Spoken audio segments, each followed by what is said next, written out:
So the mental projection towards future creates the stresses between where I'm here, but I want to be there. And for many humans, that is their predominant state.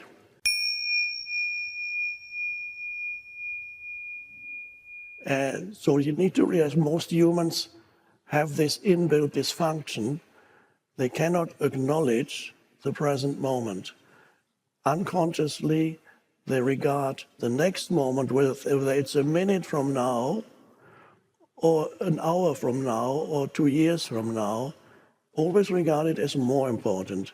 Whenever you are impatient, trying to get somewhere, waiting for something impatiently, what's the next thing I have to do? And I have to do that. And you're pulled in all kinds of directions. What's now? Oh, now I have to do that and that and that. And there's always the pull towards the next thing. That is, I call that sometimes, you lose yourself in doing. Doing is necessary, obviously, you need to do, but to lose yourself in continuous doing is a serious dysfunction, but it's so normal that nobody realizes it. So what if you lose yourself in the doing, there's always another, and this is how stress arises. Stress is the gap, in the gap between now and later, the projected then, now and then, in that gap arises, the stress arises. So the mental projection towards future creates the stresses between where I'm here, but I want to be there. And for many humans, that is their predominant state. They are here, but they really want to be there, either there in space or time. It's amazing, and even you, awakening beings, may still, sometimes or often, find yourself in that state where you'd suddenly realize that the whole day you've been stressed about this, that, and that, and that. The world makes so many demands upon you. You need to deal with this and this and this, amplified by the gadgets that we now use, which is an amplification of the dysfunction through this.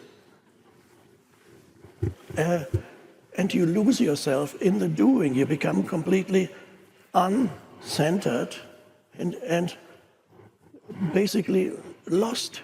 There are many, it happens even to children already at an early age these days.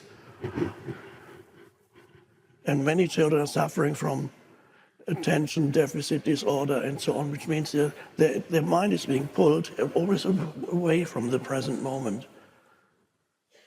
So lost in doing.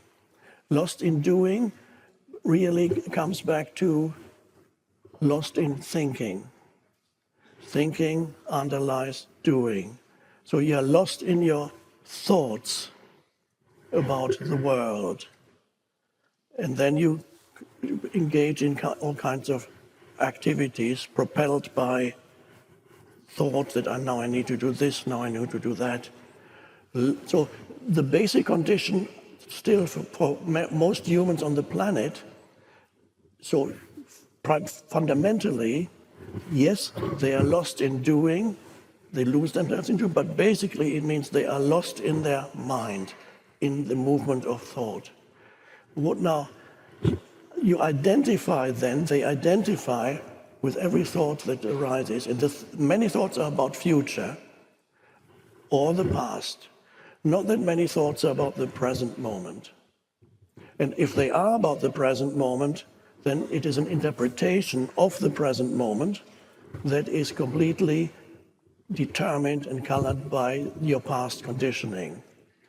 So, very interesting to observe in oneself this tendency to deny, devalue, disregard, reduce the present moment to a means to an end.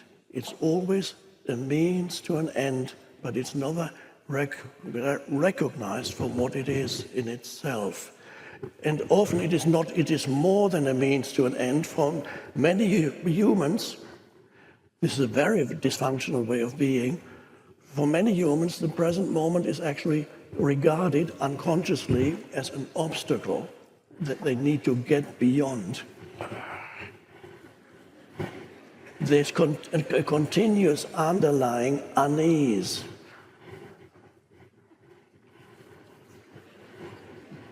And what's the next thing that's going to go wrong? I know it's going to happen.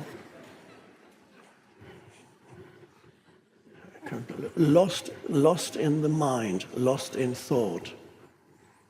There was an Indian teacher who described the essential human condition as lost in thought. And of course, that's how it is. This movement of thought gives you your sense of identity. Then the unease, the uneasy narrative, the problematic narrative of me and my life. I have to think about this when I wake up in the middle of the night, and I carry this heavy burden of my problematic life. For many humans, their identity is unconsciously regarded as a problem to be solved. I am a problem that I'm looking for a solution to this problem that I am. And of course, then you go to a therapist. Now, if the therapist is good, he might be able to take you beyond that. Depends.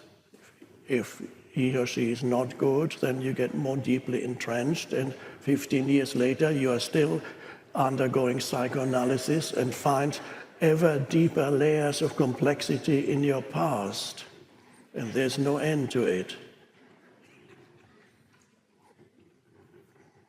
So, the present moment is devalued, not recognized, regarded either as a means to an end or an obstacle. That is, for many humans, that is their predominant state of mental, emotional state. And as I said, their identity is derived from that. So it's the error lies in identification with thought. Now, the question arises, who or what is it that identifies with thought? If I am not the story that I tell myself about who I am, if I am not ultimately that, then who or what am I? And what is it in me that identifies with the story? What is it that creates this sense of identity that exists mostly in a state of unease, or very often discontent, because it cannot acknowledge the present moment. That is the ego, by the way. That's what we call it, the egoic sense of self. There's a very simple spiritual practice to get you to the realization of who or what it is that identifies. I suggest at this moment that observe yourself internally right now to see if there's any lingering emotion in you, perhaps from earlier today, or an hour ago, or yesterday, or the past 2 years, or the past 10 years. Is there any, and can you feel, for example, is there an irritation somewhere? Is there some kind of anxiety? Is there kind of heaviness, a certain heavy mood, a despondent mood, perhaps? Is it lingering there? Is there anger, big thing, some residue of anger from what happened earlier? Is that in you? And then normally humans would say, I am angry. Or they would say, I am anxious, I'm fearful, I am in a bad mood.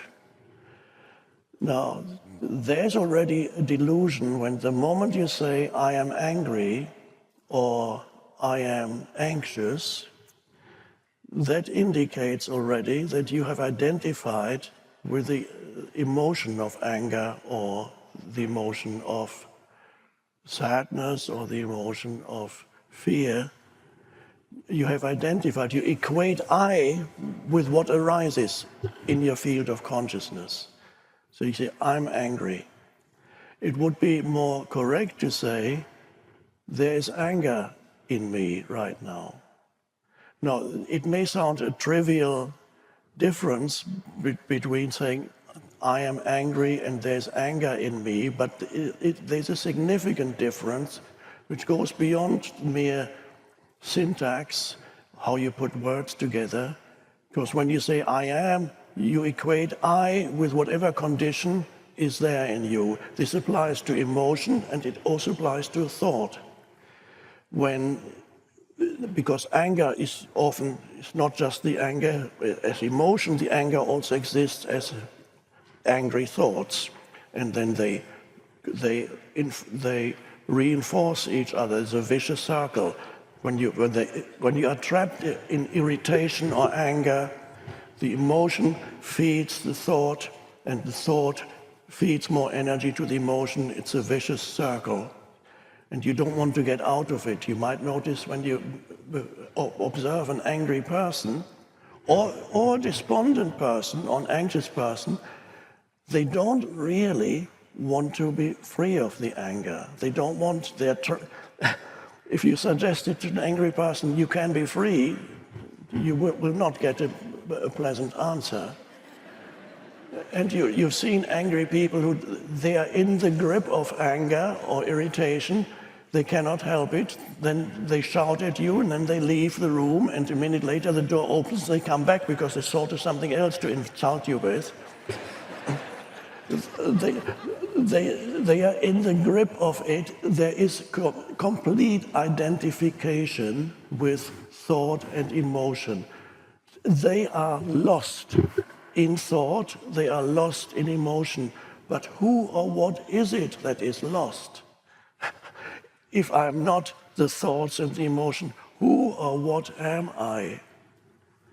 Okay, I just asked you to just have a look inside yourself and see what it is, if there's anything there that's jarring and doesn't feel good, but it's there.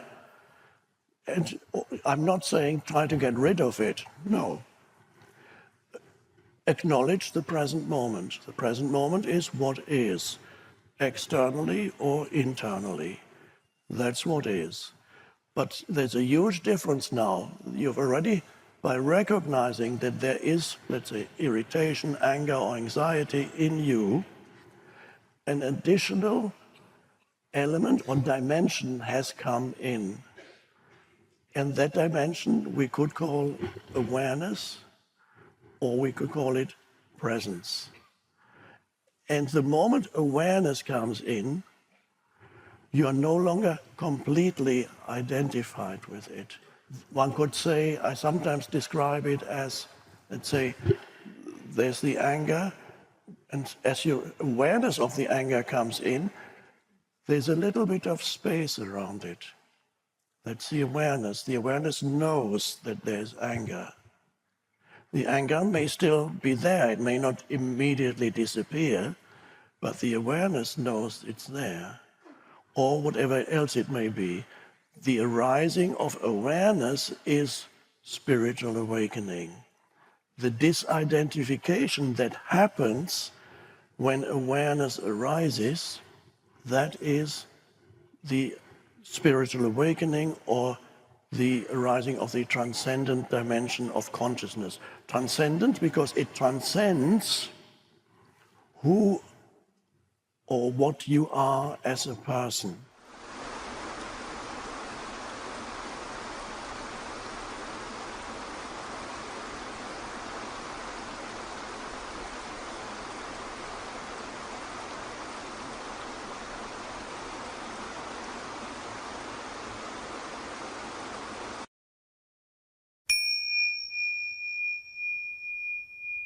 apply the presence to every arising challenge in your life.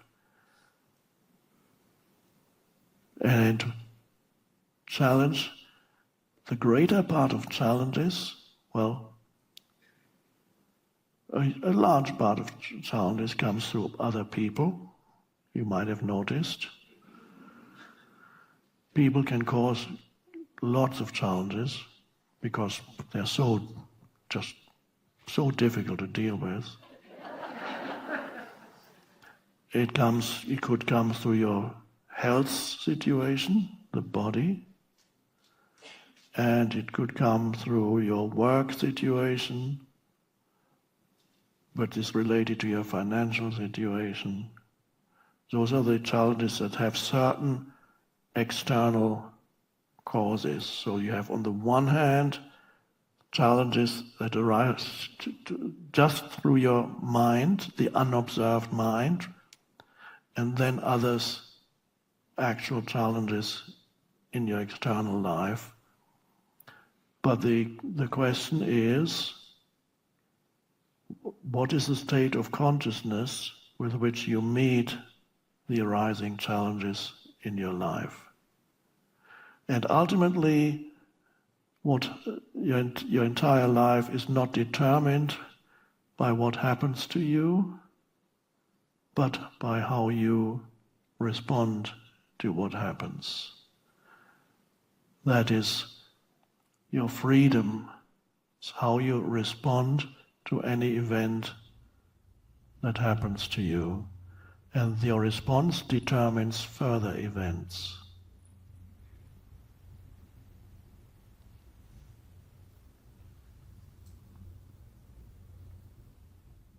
The important thing is that you gradually begin to realize, oh, the sound is making a strange sound. You gradually begin to realize that what until recently you called my life is ultimately something relatively insubstantial. It's a story in your mind. And then that becomes less of a burden.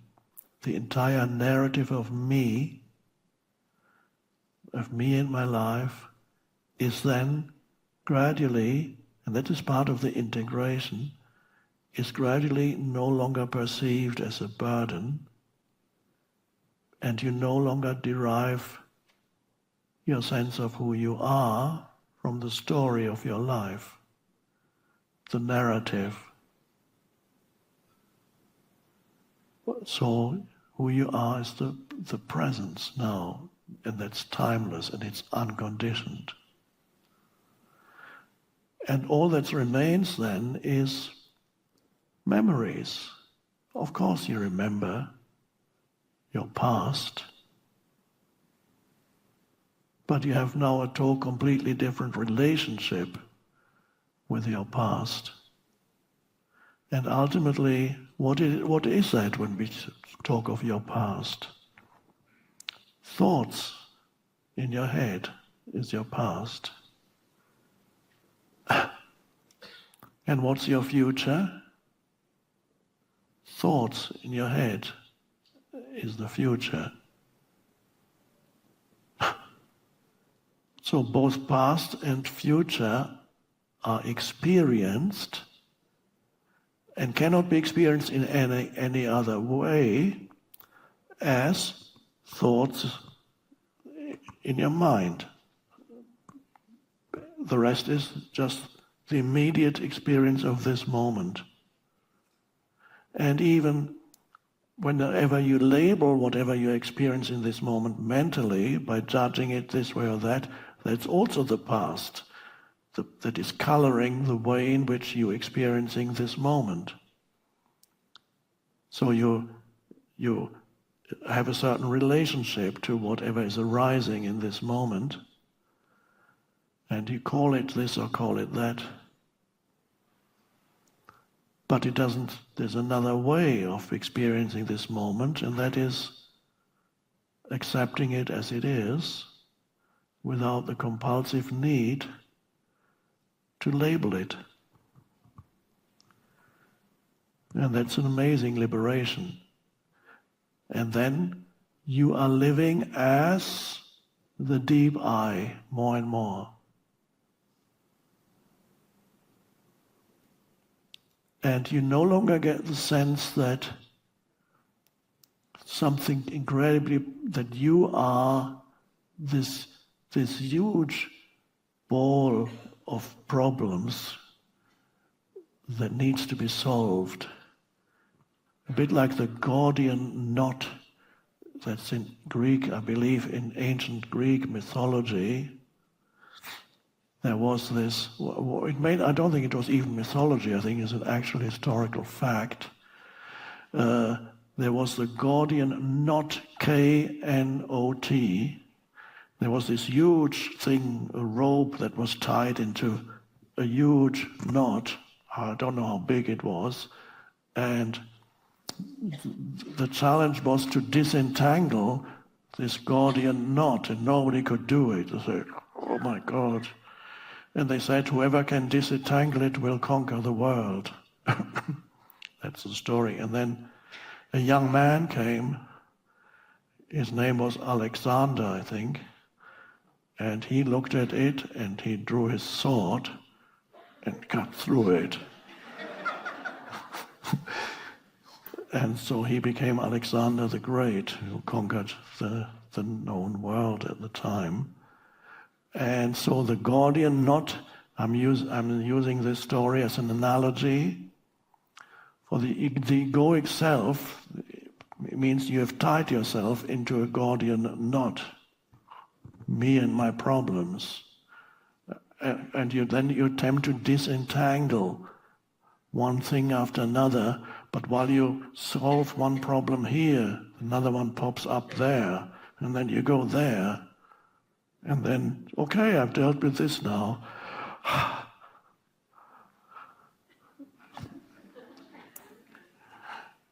That work problem is solved, the finances are working again, that's great. And then suddenly your spouse goes off with someone else.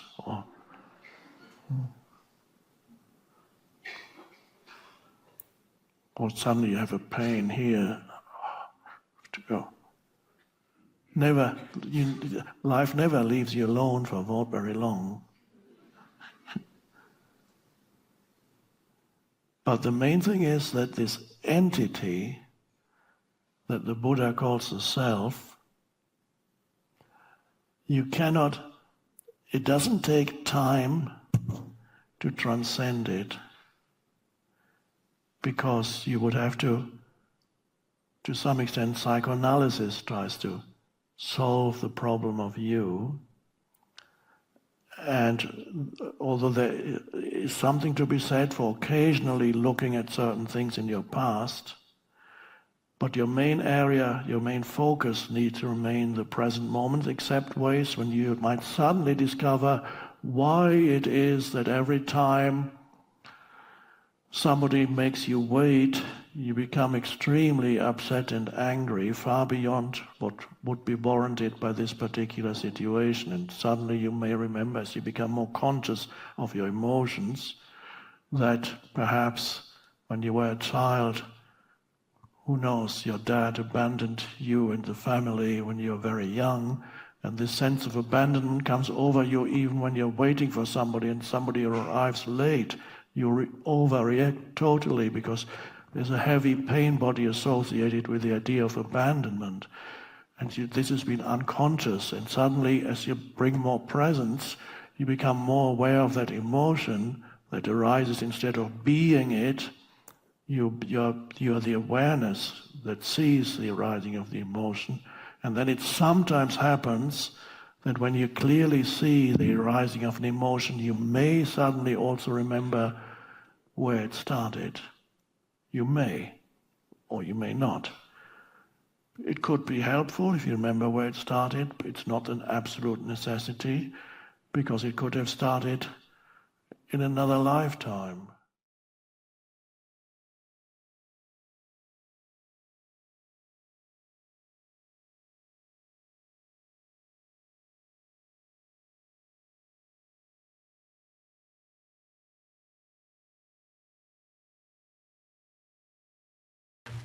Please don't think, okay, I'm going to become an alcoholic, then I'll go into AA, and then I'll experience spiritual awakening.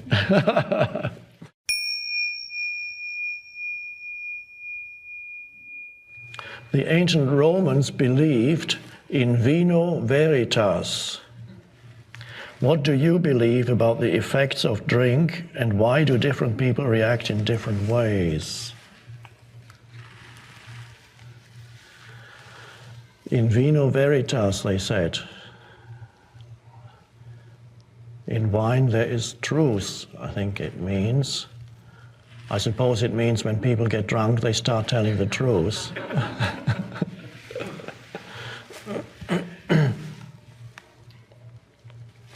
Well, I have partly answered this question already. The effects of alcohol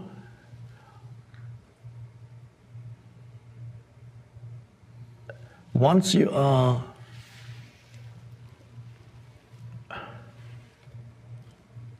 disidentified from the mind, awakened, I won't say, but not even necessarily totally, permanently awakened, but relatively awakened, you will be able to drink alcohol if you want to. It will not affect your state of mind, and the desire to overindulge will most probably not be there. From my own experience, I enjoy more recently than before a glass of wine with dinner, and sometimes even two, but almost never more than two, and usually just one. That's all, and that is a pleasure. If it's more than that, it's no longer a pleasure. It feels wrong. The body doesn't want it. The body even rejects it. And there's not the slightest desire to have more than that. For those people who are awakening, alcohol can be a hindrance, especially overindulgence in alcohol. As presence arises and you drink, you quickly lose the presence again, and it can activate and reactivate a lot of the unconsciousness in you, even pain bodies in some people. In some people, more men than women, getting drunk, overindulging in alcohol, activates their pain body. So some men become violent when they drink, and they become even more unconscious than they are in their normal state, much more unconscious. But even if that's not the case with you,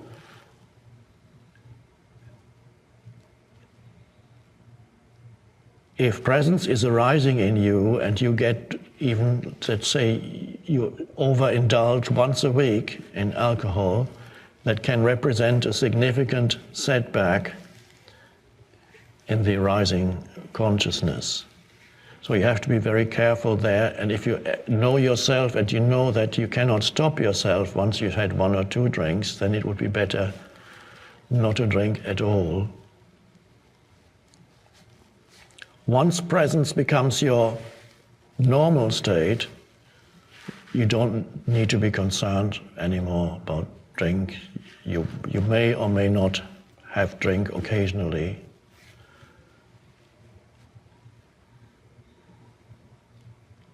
And even if you were drunk, awareness would then still be there. Once you are established in presence, the awareness would still be there. I know that if I drank a whole bottle of wine,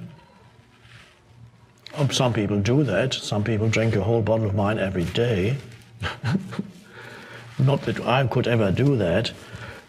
If I drank a whole bottle of wine, I would probably collapse. But until I collapse, the awareness would be totally there. The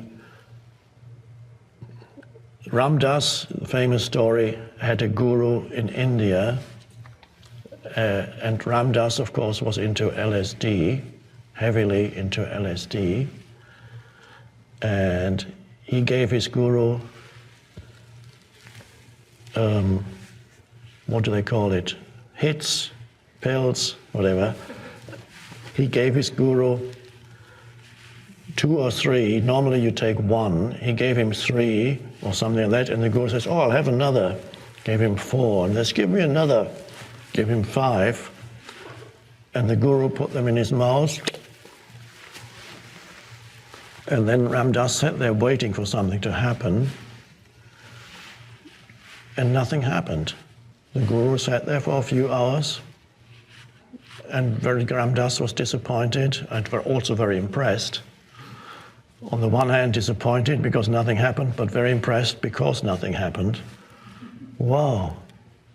He took all that, and I believe that the guru did see or experience strange things, but he didn't show it externally because it did not affect his awareness. So his awareness, his witnessing awareness, was always there. So he didn't act on anything that he, perhaps visions or whatever he saw. The awareness remained undiminished. And in the meantime, he experienced strange things, heightened sense perceptions, visions, whatever. It makes no difference. When the awareness is there, it makes little difference whether you see an actual person or whether you have a vision. It's just things that appear in the space of awareness. So the guru knew that, and the guru it was the awareness, and so it didn't matter what he saw. It was just another spectacle to him. Nobody said that, but I know that's what he experienced. I took it once. So that's all. Awareness was not touched by that. No, probably if he had taken 10 or something, I don't know what, he might have collapsed. But even then, awareness is there. So that's sometimes people are surprised when they see that I occasionally have a glass of wine. They say, you drink alcohol? Well, if my state of consciousness is so fragile that I can't even have a glass of wine, then what's the use of awakening?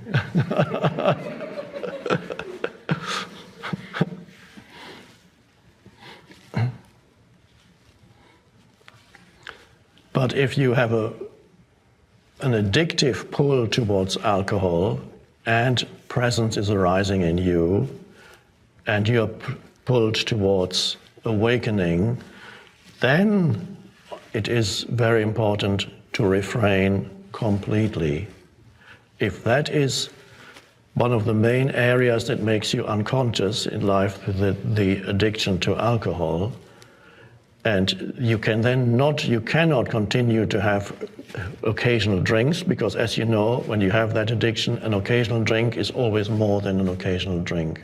Because the moment you have the first drink, already awareness diminishes. You have the second drink, it diminishes even more. Or the third drink, it's gone completely. So if that is your problem, then it is of absolute importance never to touch it.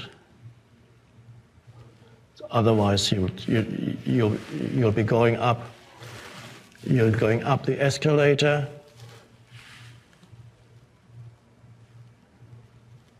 and then it takes you down again. It's like, no, I think this analogy doesn't work, but you would continuously fall back. This is what I mean. You continuously fall, you make a little bit of progress, you go to a retreat, you come to a talk, you practice in daily life, wonderful. A few days later, you go to a bar, Okay, I'm just going to have one drink, just one, because it makes me feel I deserve a treat. I've had a rough day.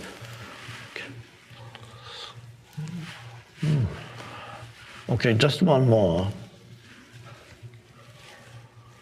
Oh, it feels so good. Third one can't do any harm, can it? Okay, I'm losing it already, so I might as well. This is the last time what I'll do it. Again and again and again, and the next day you wake up totally in your mind, body feels sick, totally in your mind, and you have to start all over again. So don't do it.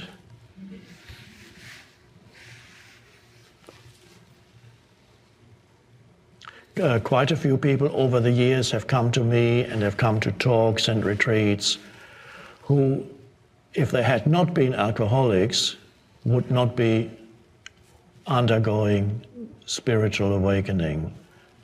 Quite a few people have come through AA, Alcoholics Anonymous. They do a lot of good work. They've come for the first time, they got in touch with the spiritual dimension through AA. And so if they had not been alcoholics, and of course AA encourages you to admit to yourself and to others, I am an alcoholic. And as long as you don't believe that that is the reality of who you truly are, it is a useful recognition, temporary recognition. Because it's always good to face the reality instead of deny the reality. So once you face the reality, as they do in AA, and then several people have said to me, if I hadn't been an alcoholic, I wouldn't be here now. But I suggest a more direct way rather than the long way around. Please don't think, okay, I'm going to become an alcoholic, then I'll go into AA, and then I'll experience spiritual awakening.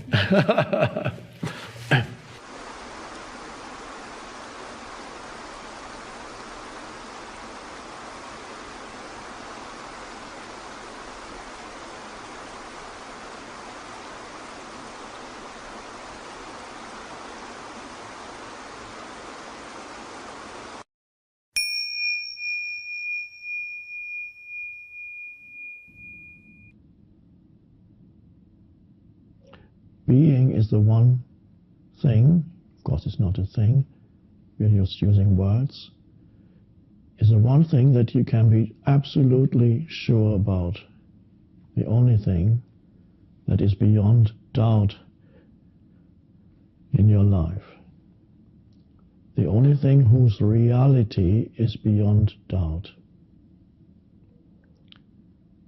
Everything else could be a dream or an illusion.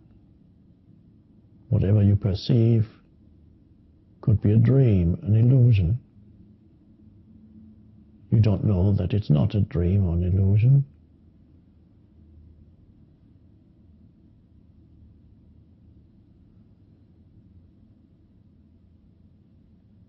Because when this meditation comes to an end, then it evaporates into the so-called past. And everything that happens quickly dissolves, dissolves, dissolves. The same way that a dream comes to an end when you wake up. Except that this dream seems to go on and on, replaced by another and another. If it is a dream. But what is it then that cannot be doubted?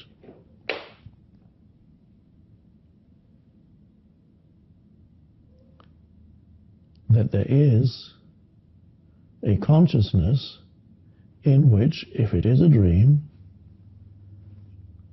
whether it's a reality or a dream, doesn't matter, in which it arises, in which it is known, the light in which it appears.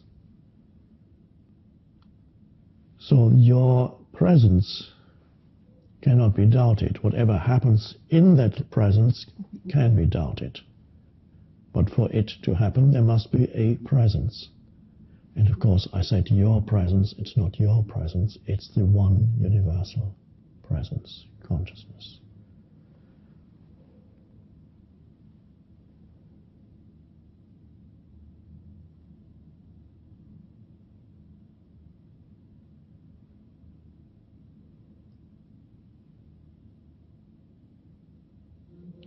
I particularly welcome those of you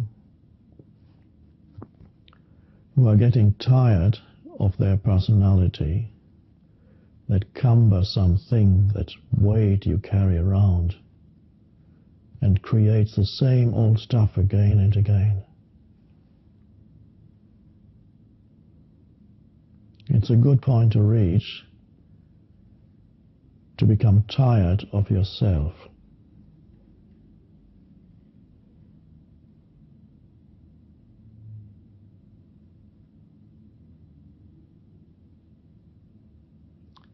That is sometimes misperceived, and then you think you're tired of the world, you're tired of living, you're tired of... That's a misperception. What you're really tired of is the self. And the world that it creates, or seems to create, out there. With the same old conflict, the same old problems, or different problems, but basically the same, if you're deep down.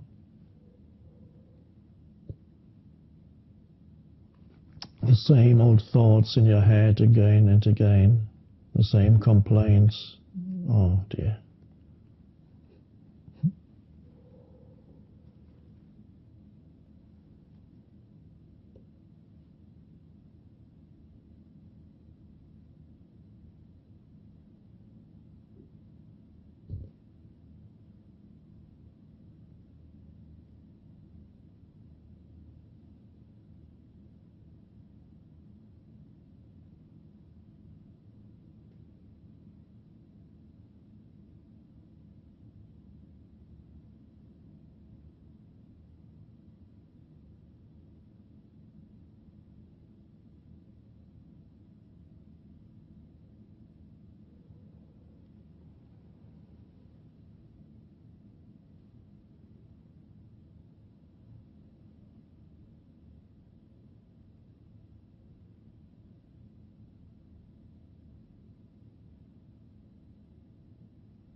So the spiritual path, there are many practices you can use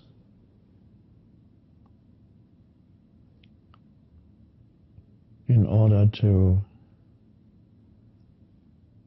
access the dimension of presence, which is the spiritual dimension.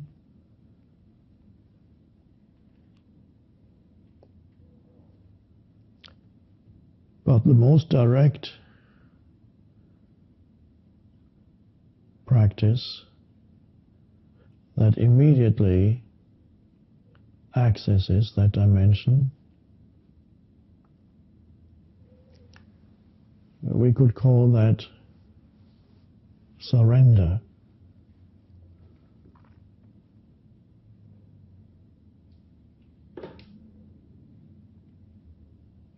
What is that?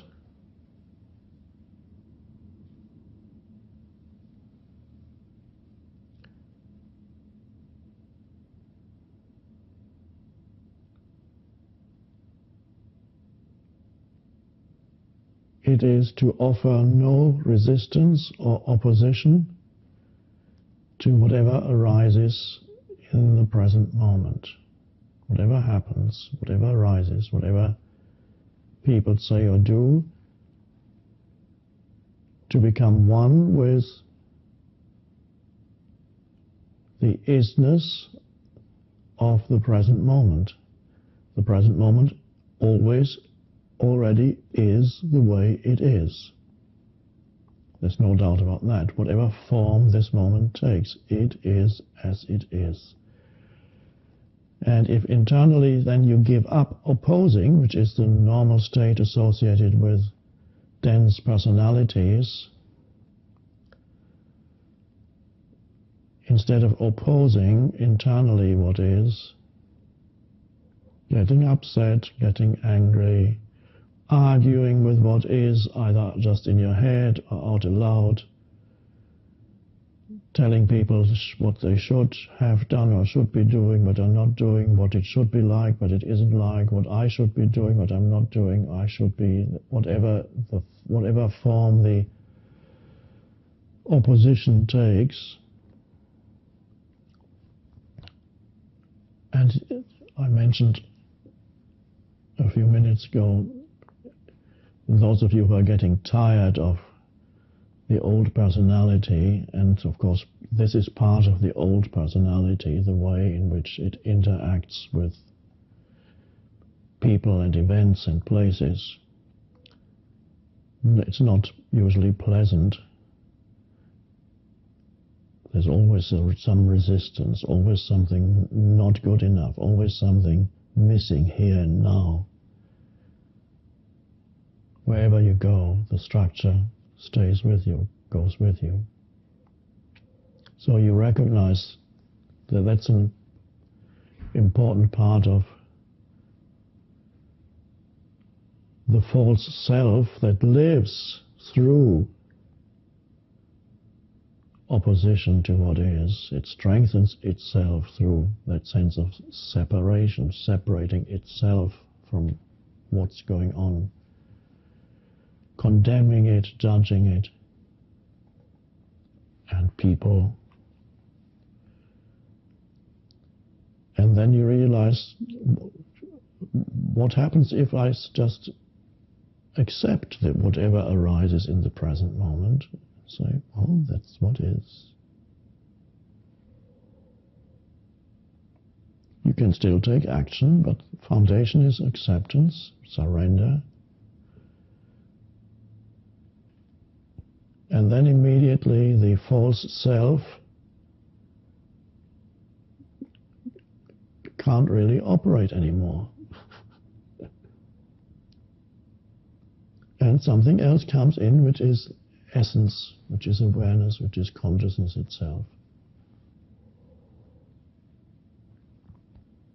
So the most fundamental spiritual practice is surrender. So that internally you're one with what is.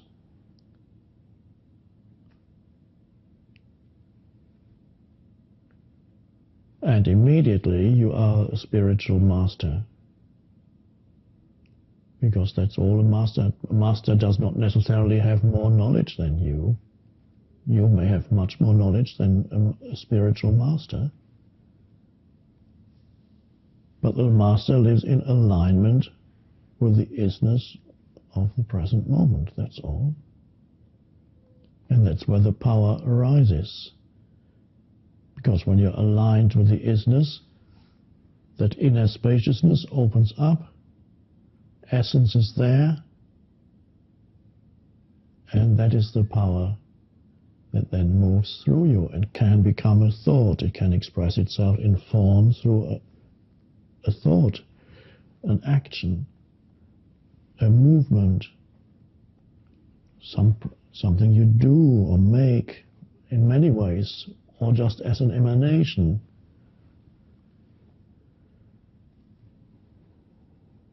That is true power. But it's not your power, it's universal power. And you become one with it.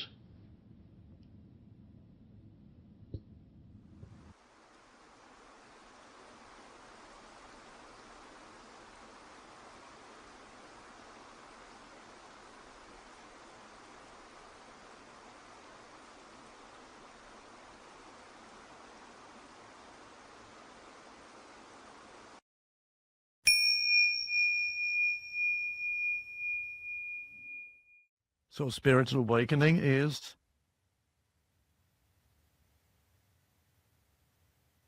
becoming awake to the aliveness of this moment. And becoming awake to the aliveness of this moment, the all there ever is, nothing else is ever going to come. You can wait for millions of years if you lived that long. Nothing is ever going to come that's not this moment. Your life will always be this moment. And it sounds, well, we know that. No, you don't. If you don't live it, you don't know it. Life is always this moment. You don't know this if you don't live it. It's only through living it that you know it. Otherwise, it's just a concept in your head. Yeah, of course, life is all at this moment. And then what's next? Where's the next moment?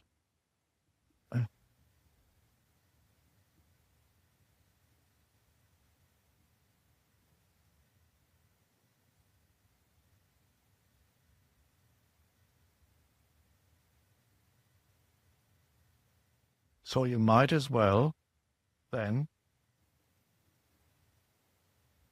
become friendly with this moment. If there's nothing else, be open to that. Don't stifle it with an excessive amount of judgments and interpretations and definitions, but be open to the aliveness of this moment. Open means there's a spaciousness here. So the shift is from a thought-based entity, which is the normal old way for humans, been for thousands of years, to a deeper entity that is based in awareness of presence, consciousness. So, because when you're not commenting on things compulsively,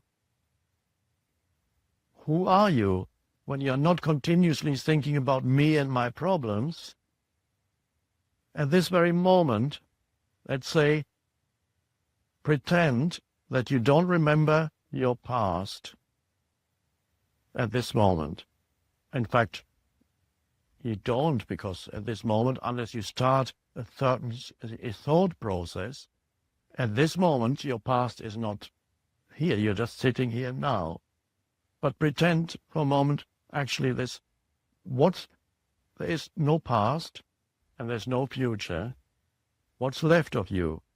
If I removed from your past and your future from you now, what's left?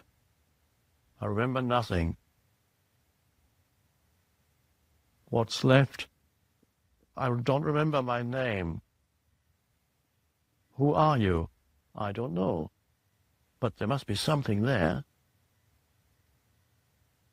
Yes, there is something there, but I can't say what it is. That's who you are. Consciousness itself. When you remove the content from consciousness for a while, then you realize that you are consciousness. When the content is thoughts and emotions and thoughts and thoughts. When the content comes back, it obscures the reality that you are consciousness and you identify with content. And that's why some people have been able to awaken spiritually, because life took away their content. They lost everything suddenly. They lost their reputation, in other words, their name. It happens sometimes that life does these things to people. They lost their money, their possessions, they lost even their family. They suddenly were killed in an accident, a big earthquake came, everything lost, and they sit there, their house is in ruins, everything gone, and suddenly, some of these people suddenly had a deep spiritual awakening. Why? Because life took away all the things that they had identified with as themselves, as the me, and what was left was what we just did now, here, when I asked you to pretend that there's no past and future. We took away for a moment content from your life. And when you remove content, because content is going to disappear anyway. It's not permanent. Whatever content you have is impermanent in your life. Things come and go. Or as the Buddha says, it's impermanence is the word. Transient. Everything is transient, and that refers to content. So as long as you are identified with all the content in your life, that can go very quickly. Even your body can go very quickly. But if you just, beyond content is consciousness itself, rather than what consciousness has identified with. And you are that. I am that. You and I, on that level, are the same. We are, in essence, the essence of who you are is consciousness. Everything else is added temporarily. It's a disguise. Consciousness disguising itself as this and that person, appearing in this particular form. That's the play, Leela, the divine play of life, as it's called in India. And that's fine. The play is not to be rejected. But you can only enjoy the play of the phenomenal existence if you know what is beyond phenomenal existence. So it's only if you know who you are beyond all the things in your life, you can actually truly enjoy the things in your life while they last. And you don't need to cling, because you know nothing is going to last. Relationships, whatever. It's only very young people who think there are lasting things. Then you reach a certain age and you realize, oh, so many things have evaporated that I thought were permanent.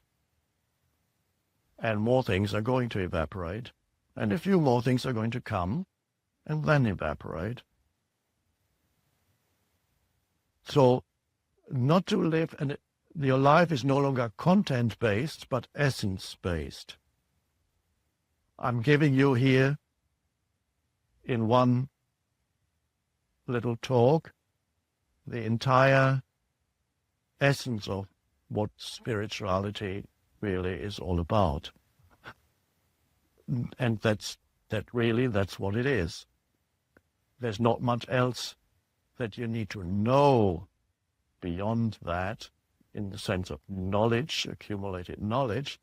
It is now a question of living that. And if you don't want to live it, that's fine.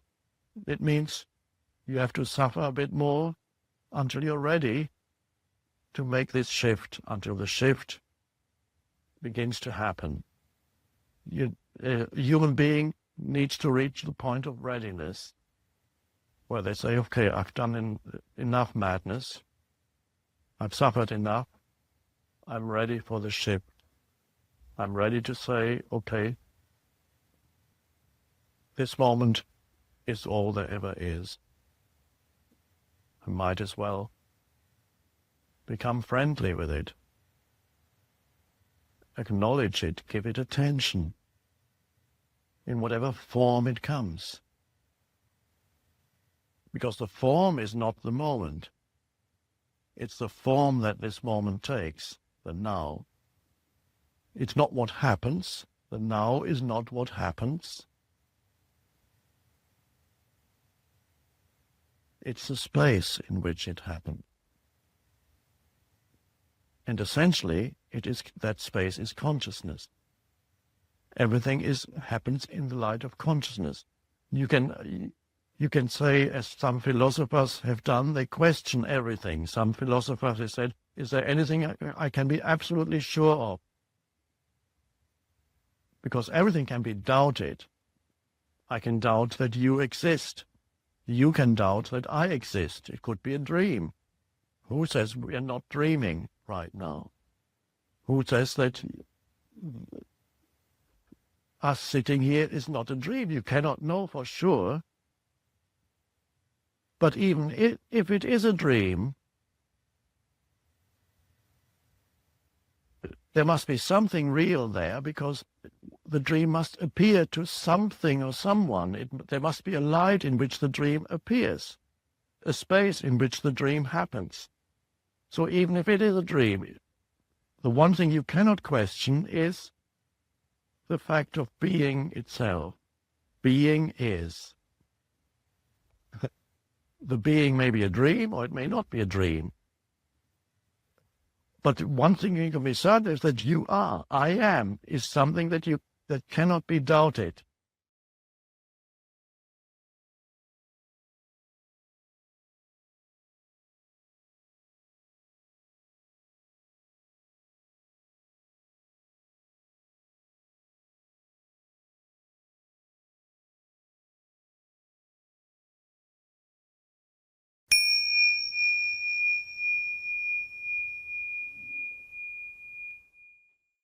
So here you practice being, and one of the very helpful practices here in order to avoid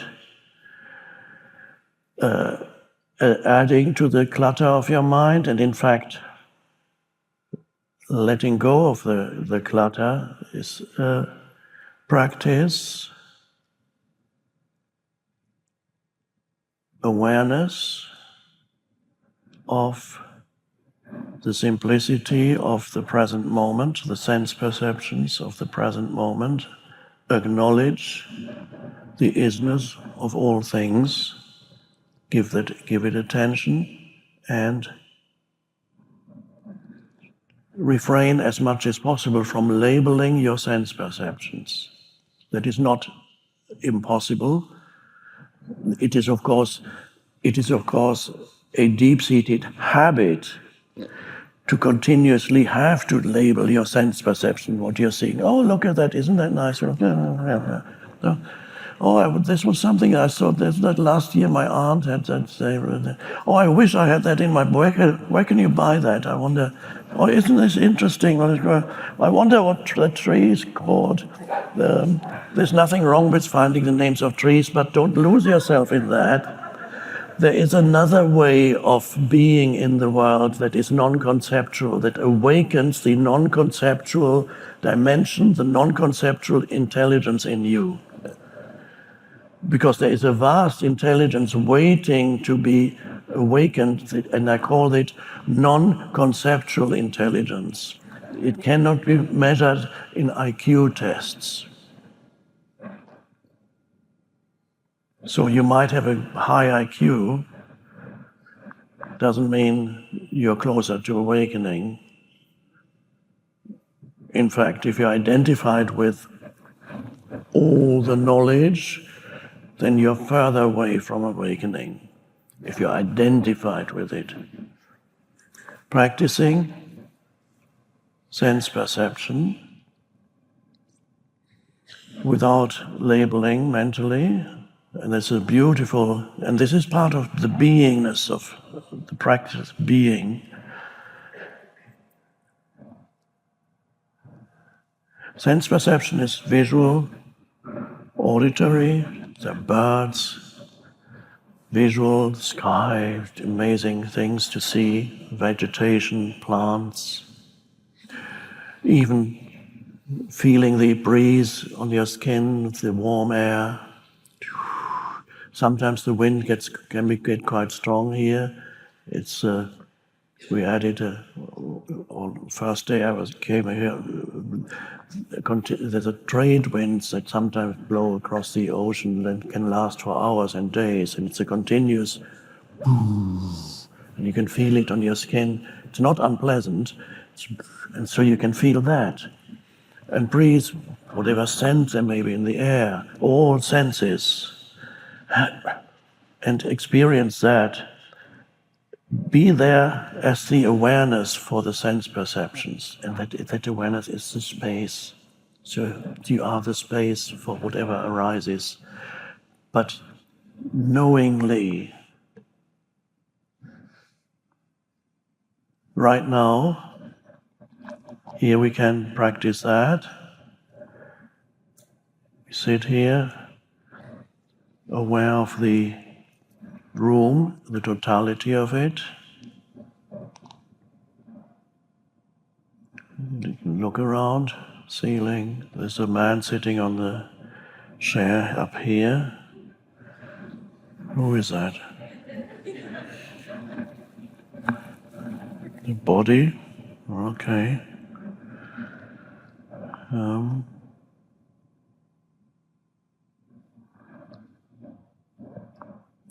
Quite pleasant. But I'm already labeling it, but there's no need to label it. Just let it be.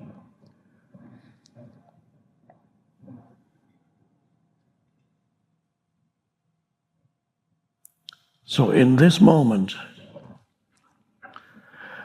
there are your sense perceptions. Mostly visual, probably, and auditory, because that's the sound of my voice. Sense perceptions. And yes, of course, you might feel the weight of your body on the chair, all that, yes. And what else is there?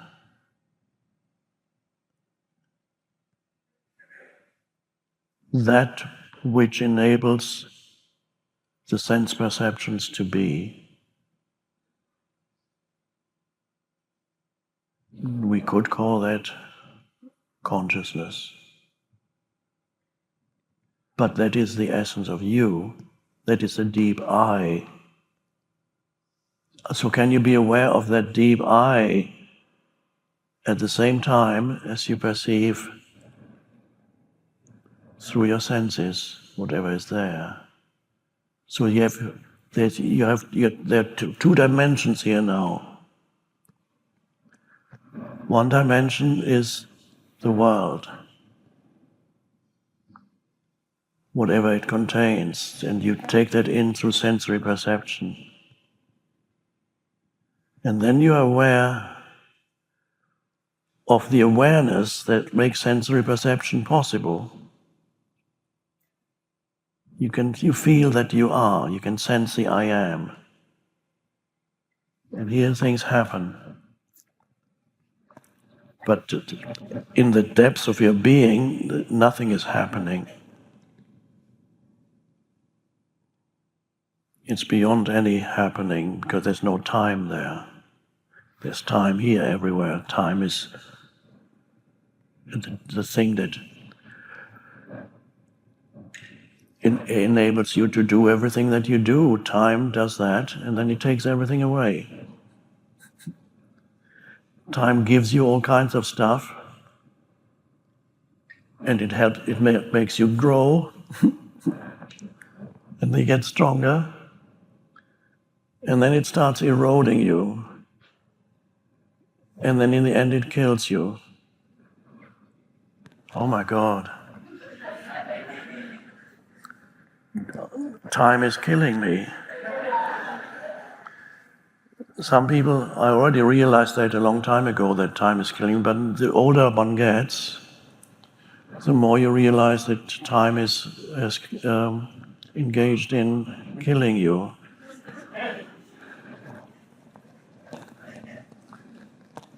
That's scary if all that you know of yourself is the physical body and the personality.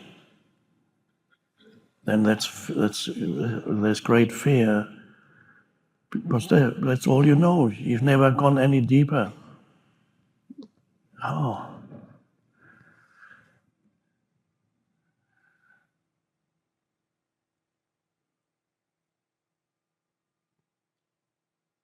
So the timeless dimension, present moment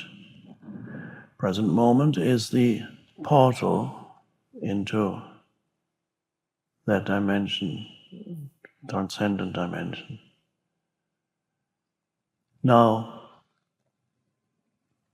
this is a beautiful practice, sense perceptions without, let go of labels. When they arise, don't become too interested in the labels. They are thoughts, just let go.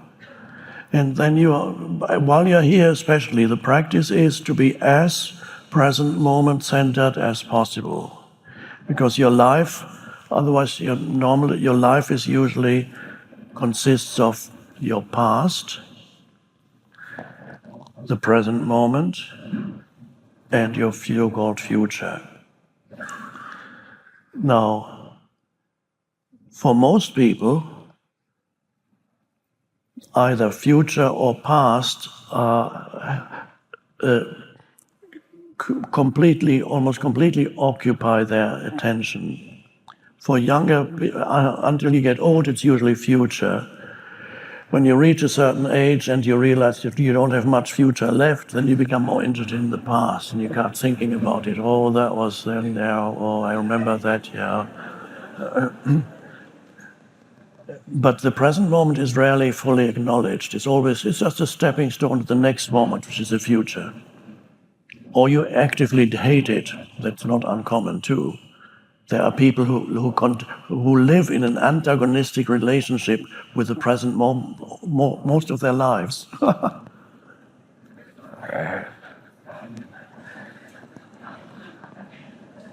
And sometimes some older people, they cantankerous old men getting, don't talk to me about that, I know it all. It's all rubbish, nonsense.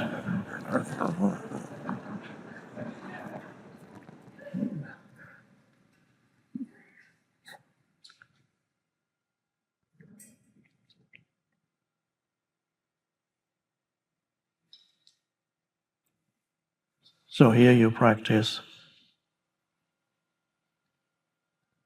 living in the two dimensions, the deep eye and the surface eye is fine, it has its place, you acknowledge it. But practice present moment living. You don't need to, the future and the past never, as obviously everybody knows that they actually don't exist as such.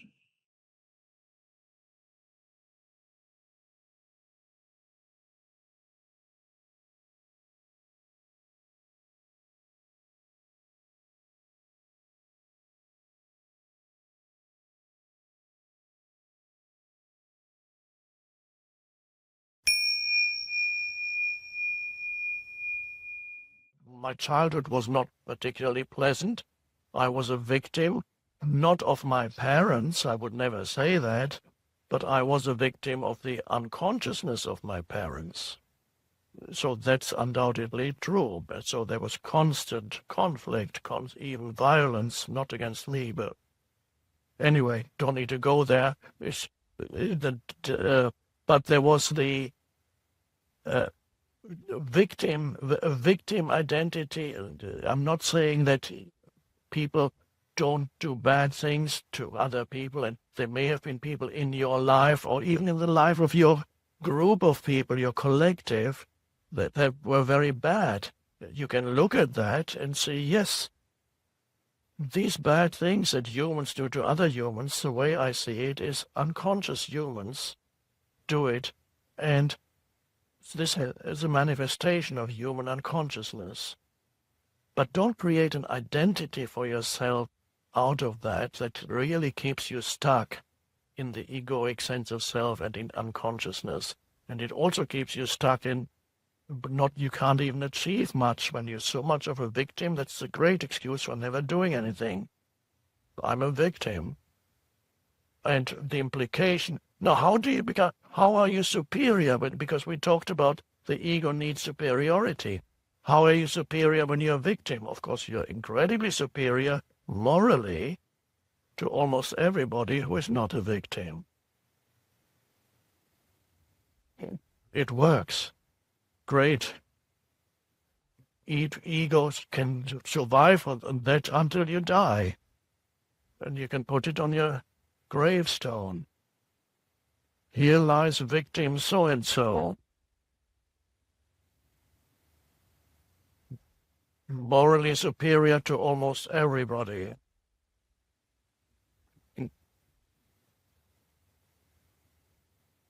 So what we need to then recognize in ourselves is conceptual sense of self, which the humans carry that in the absence of awareness. That's who they think they are. And the sad thing is that many humans carry a very unhappy sense of self.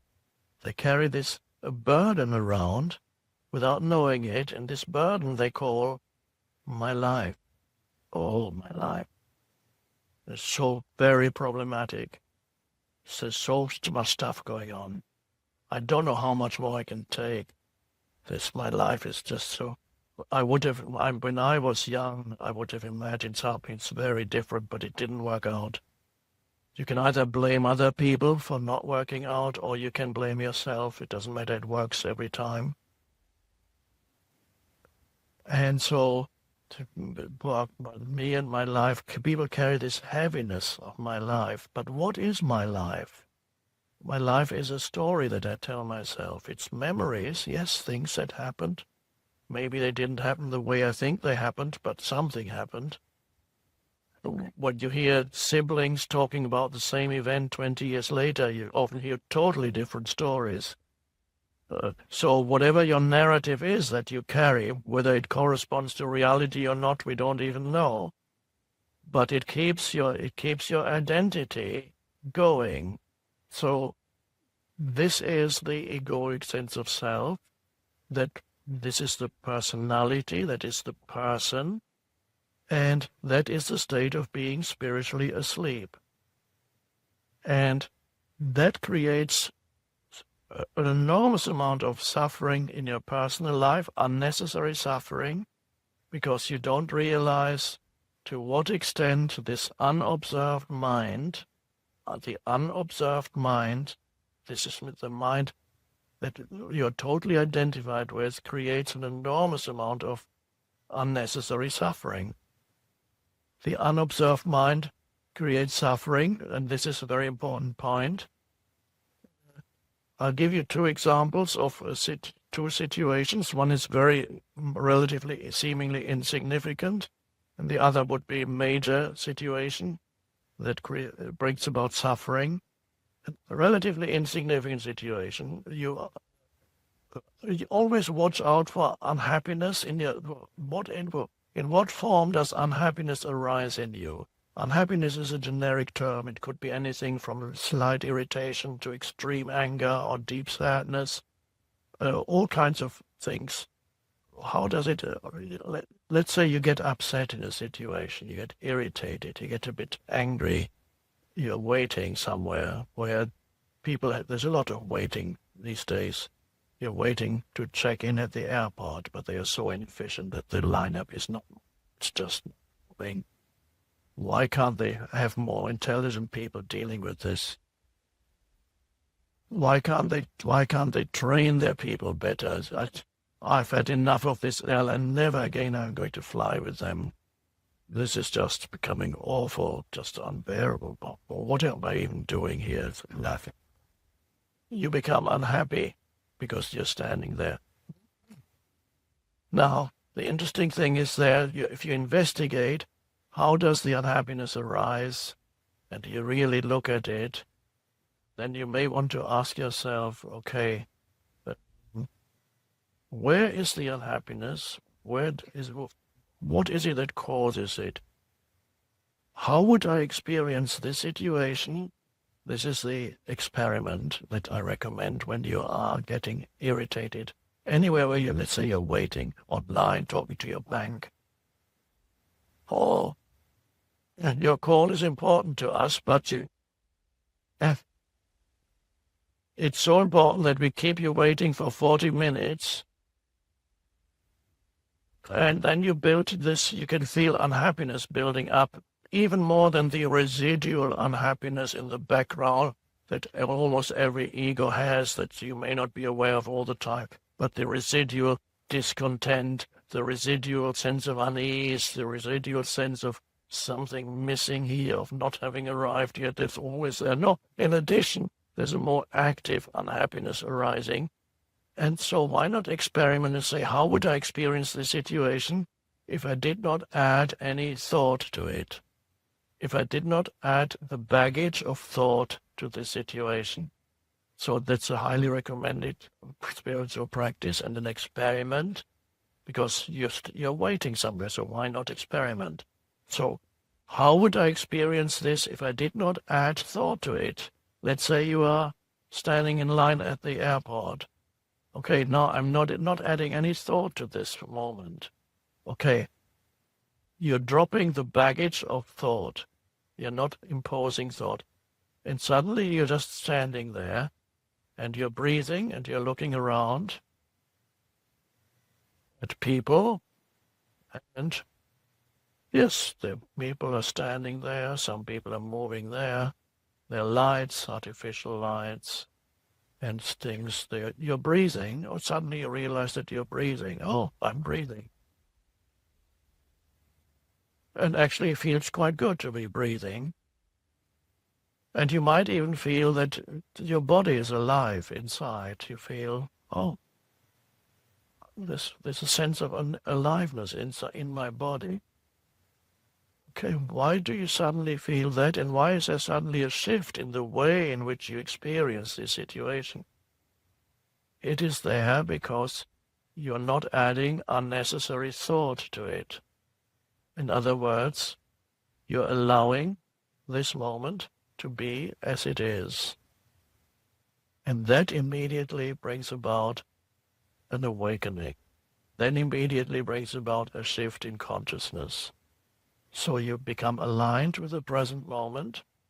You're no longer antagonistic or hostile towards the present moment. It is as it is. You realize the absurdity of arguing with the isness of this moment. Because it is. So, but the ego thrives and survives on arguing with the isness of this moment. In many situations, this acceptance is enough, and you suddenly feel actually quite peaceful in this. But what is this peacefulness that you feel? Where before you were irritated, before you were angry, and suddenly you're not adding thought to it. Now, this is an important thing, which means for a moment,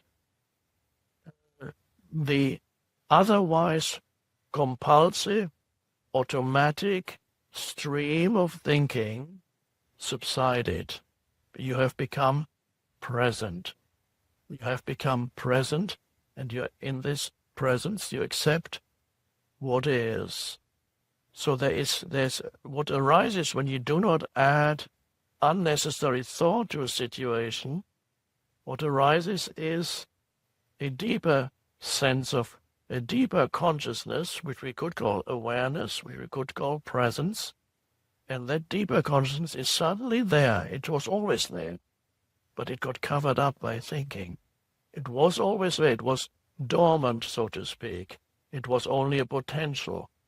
In that potential is in every human being, but in most human beings it remains dormant.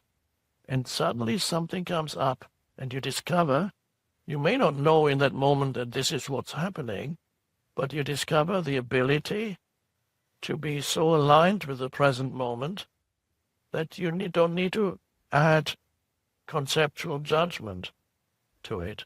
And so there's a momentary gap in the stream of thinking, and that is the key. That gap in the stream of thinking is where you access the deeper, the unconditioned consciousness or the awareness that is there. That's the awakening.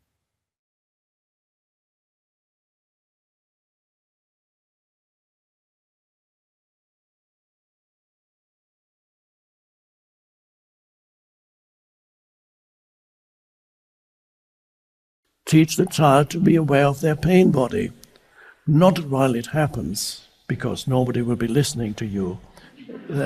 You cannot make even an adult. You cannot make them aware of their pain body in the middle of a pain body attack. That does not work. The human ego has to, at that point, the human ego has to develop and grow. Unfortunately, the way it is for most humans on the planet so far is the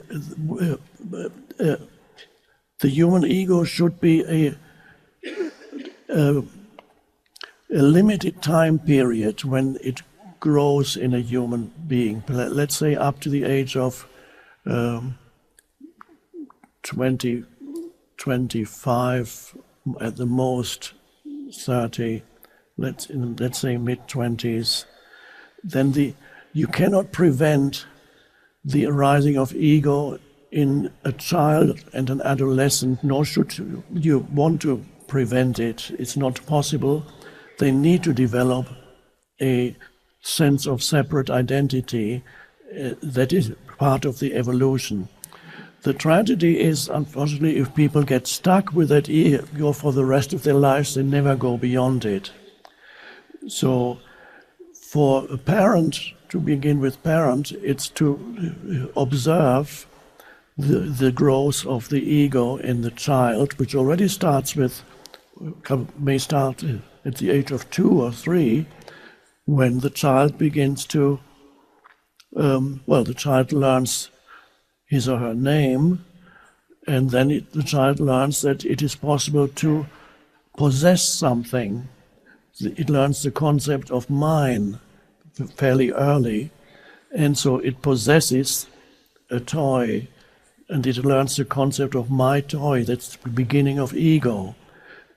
And then also the beginning of the suffering that comes with ego identification, because if the toy is lost or disappears or somebody takes it, enormous suffering arises. Oh, my toy, mine.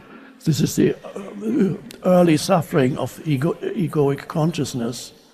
The next step would be for the child to assert that it is better in some ways than another. I can jump higher than you. Can you jump this high? No, you can't. Look at me. I can do it. And parents say, you're great, you're doing it. And that's fine if you don't overdo the praise. Give praise when praise is deserved, but don't just praise anything, because then there comes an inflation of praise, and that can create a narcissistic personality, which is an overblown ego. Many parents these days do that. They say, everything you do is so great, you're the greatest, you're wonderful. It feels good for the child, but when you print money, continue to print money, it loses its value. It's called inflation.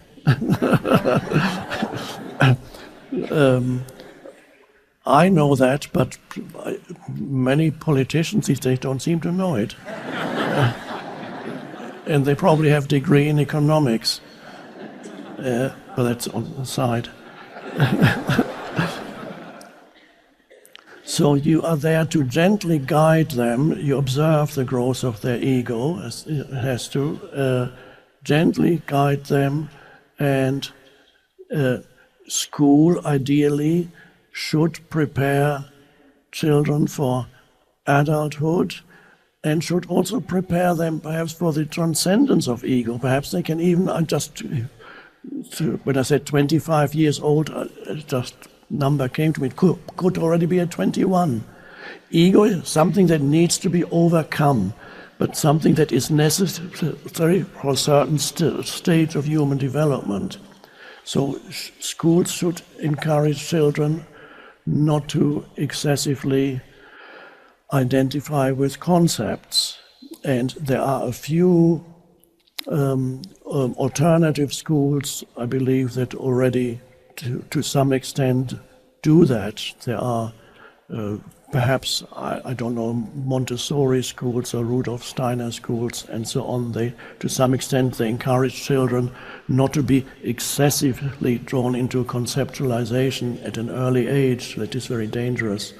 Also, to be given the devices at a very early age has a very detrimental effect on their development. I know it's an easy thing to do for parents, to keep them quiet, but it is not good for the growth of their consciousness.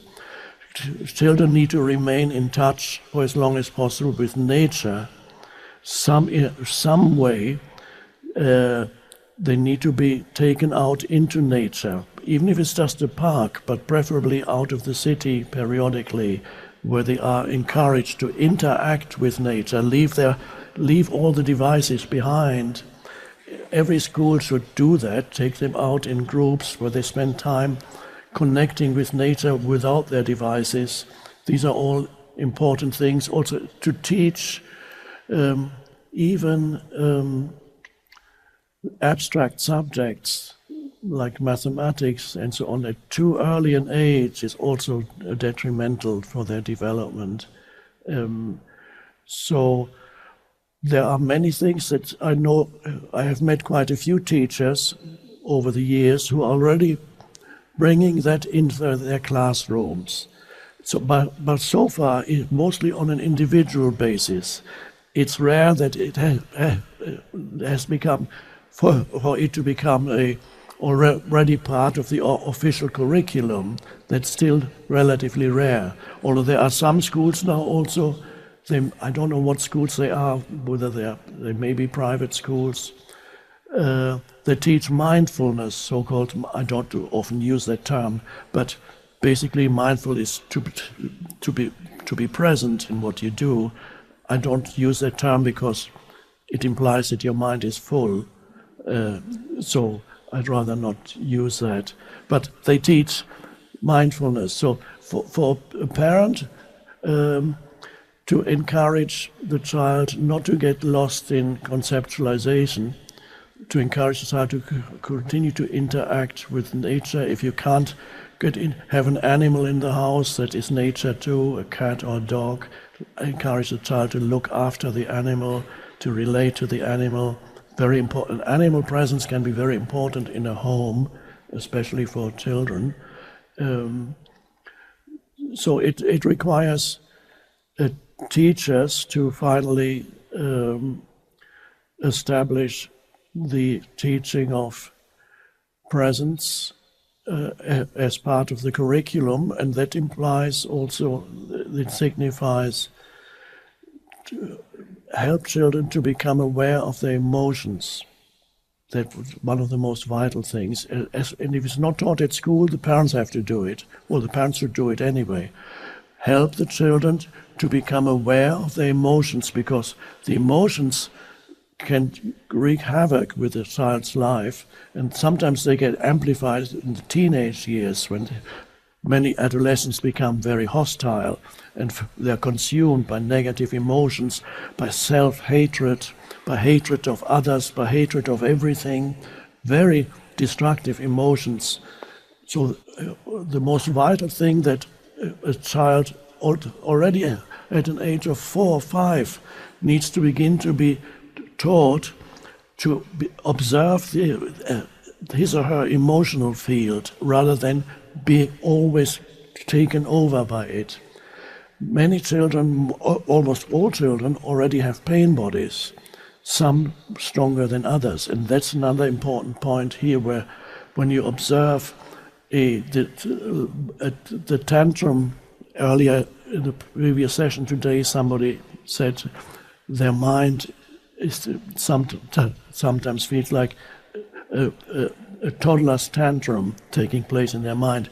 Yes, the tantrums of toddlers can be quite violent. They may throw themselves on the floor and scream or throw,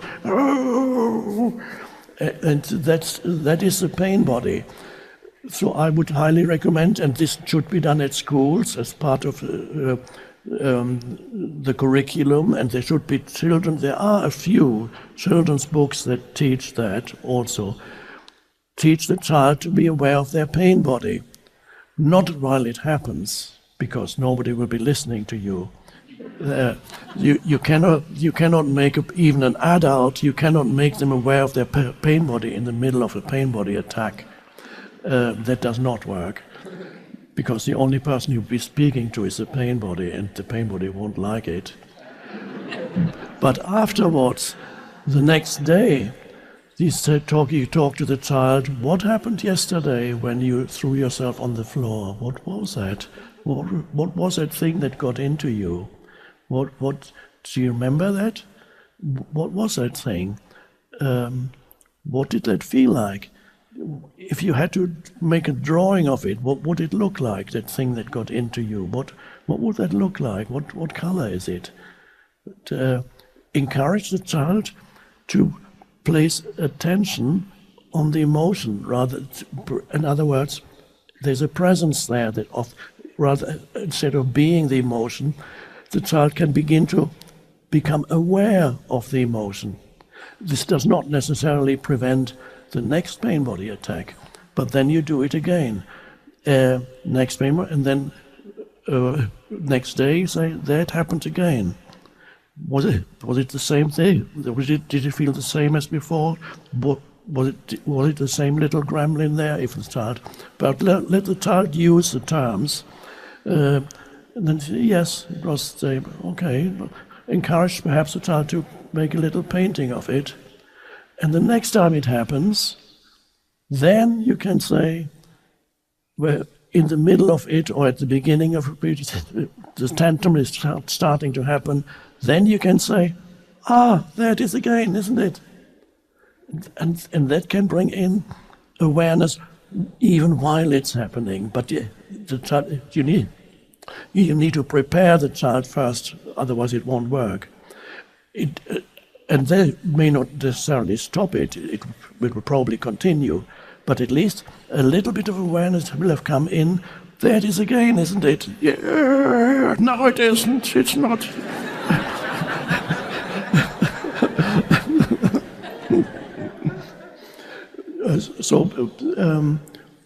I also remember as a child, there was a time in my early teens, I had very negative emotions, very self-destructive, violent emotions.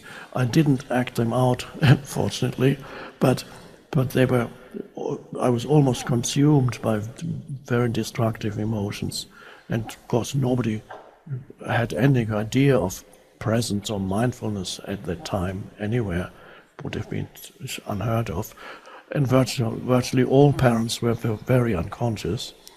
At least nowadays there's a certain percentage of parents that are relatively conscious and bring up their children consciously as much as possible. But even then, you will find the difficulty of dealing with the child's emotions. So very, very important at an early age, begin to teach the child to be conscious of their emotions rather than being taken over by the emotions.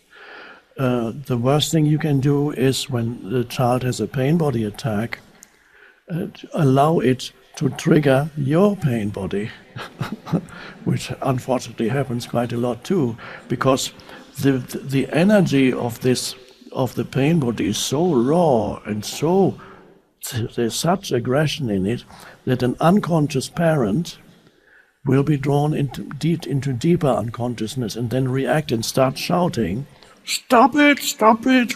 Of course, it won't stop it. So the pain body has spread even to the parent. So these are all important things to bring presence so that the teenage years then become a little easier. Another important thing that also should be practiced at school, but its home environment is very important. How do the parents live? When you bring up children, the greatest teaching is how the family relates to it, how the parents relate to each other, and so on. That's what the children absorb, rather than what they are being told. That there should be the household. There should be presence in the household, in the family environment, and a very important aspect of that is to listen to the child. It's amazing that this should be practiced also at schools, but more importantly at home, for the parent to listen to the child. And you would be amazed how many cases that doesn't happen at all, because the parents are so lost in doing. They have a busy life, they are lost in doing, And the only way they interact with the child is either telling the child what to do or what not to do.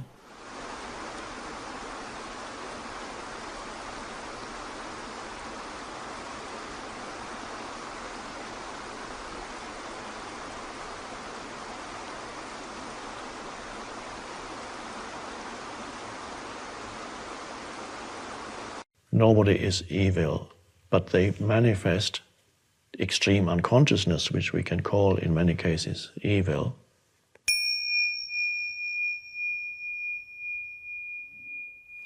Do people start becoming nicer as you become more aware, or is it just that you no longer get consumed by the anger that arises when in the company of not so nice people?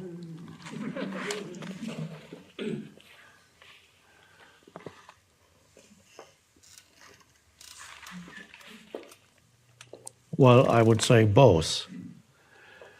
When you become more aware, you're not reactive anymore towards people. You don't personalize things anymore, make everything personal, and are always looking out for some kind of hidden insult, or looking at what's his real intention behind what he's saying, what does he really want. There's an openness and a non-judgmental attitude towards others that non-reactive relationships then generate already more consciousness in the other, because unconsciousness strength is two unconscious people to strengthen each other's unconsciousness. So if somebody says or does something that may be unconscious and I don't react to it, it does not become amplified through my reaction. If somebody says or does something unconscious and I react to it, condemn it, even if it's just in my mind, I actually amplify it, and I myself become part of that unconsciousness through my judgment. If I can be non-reactive, I can allow other humans their behavior, because that's their present stage of consciousness. They behave as they have to behave at this moment. So I allow them to behave, to do what they do, I accept it, and then suddenly there is a different energy there. So I don't amplify that, and those people then, I don't condemn them, I don't equate their unconscious behavior with who they are. That's why it's so important not to judge others. It doesn't mean you kind of go through life saying, oh, everything is fine, that you don't see unconscious behavior. You see what they do, you know what they do, but you don't equate that with who they are. You know it is an overlay on, it is human unconsciousness, they're expressing that. It's not who they are in their essence. If you confuse the unconscious behavior with who they are in their essence, then that's called judgment. If you see that somebody is doing something extremely unconscious, that's not judgment, because you don't equate it with who that person is, and so on. You don't say, he is evil. That statement would be wrong of anybody, because in essence, nobody is evil, but they manifest extreme unconsciousness, which we can call in many cases evil. So that's important then, not to strengthen that and to get trapped in illusion. Because when we believe in our own judgments, it's not only we trap others in the judgments, we ourselves get trapped in the judgments.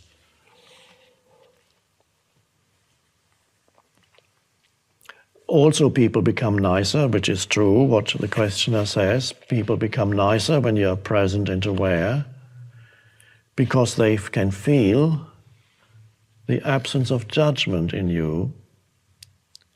even if they don't, they may not be able to tell you, but I can feel the absence of judgment. They only feel it as a certain goodwill flowing out from you towards them, or an acceptance flowing out from you towards them.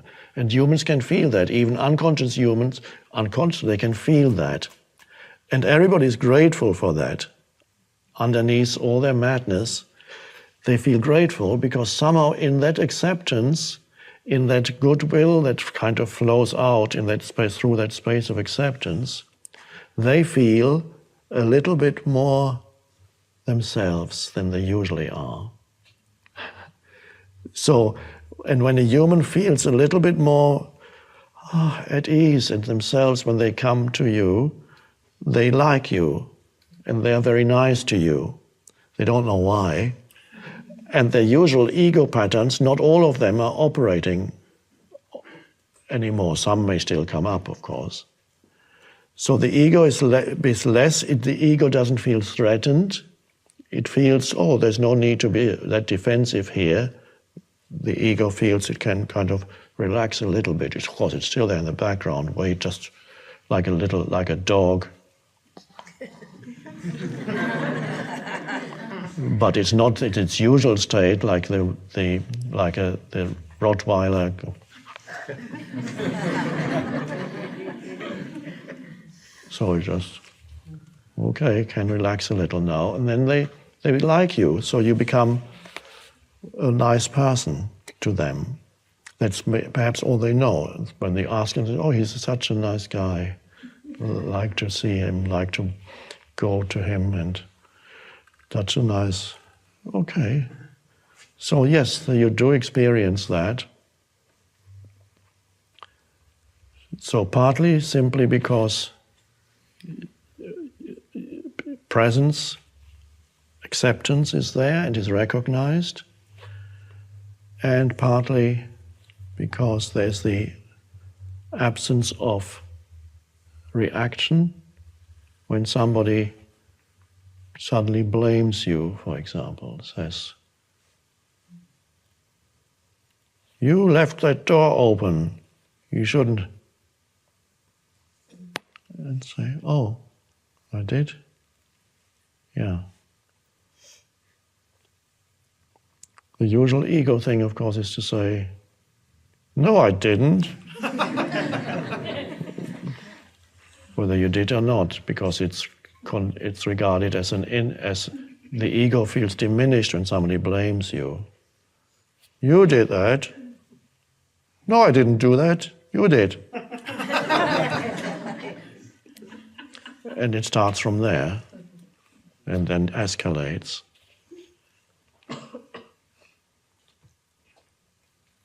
Why do you always blame me? Look what you did yesterday. That's called reaction, defensiveness. And that's not there. So then there's just, you're stating the facts. You left that door open again. No, I didn't. And then there's no further arguing. There's, yes, you did. Well, maybe, if that's what you believe. Or you say, yes, you're right, I did that again, sorry. You don't feel diminished when you were wrong. The ego feels diminished. Just to admit that you've been wrong is a dreadful thing. So the ego can't do that. It's like a little death. To say that you've been wrong is a little, and if somebody proves to you that you've been wrong, it's even worse. And then some people will start hitting you. Right? That's how the ego can, an ego can easily do. If it's so obvious that you've been wrong and somebody proves it, then you start hitting them. That's a big argument. And if you knock him out, the ego still wins.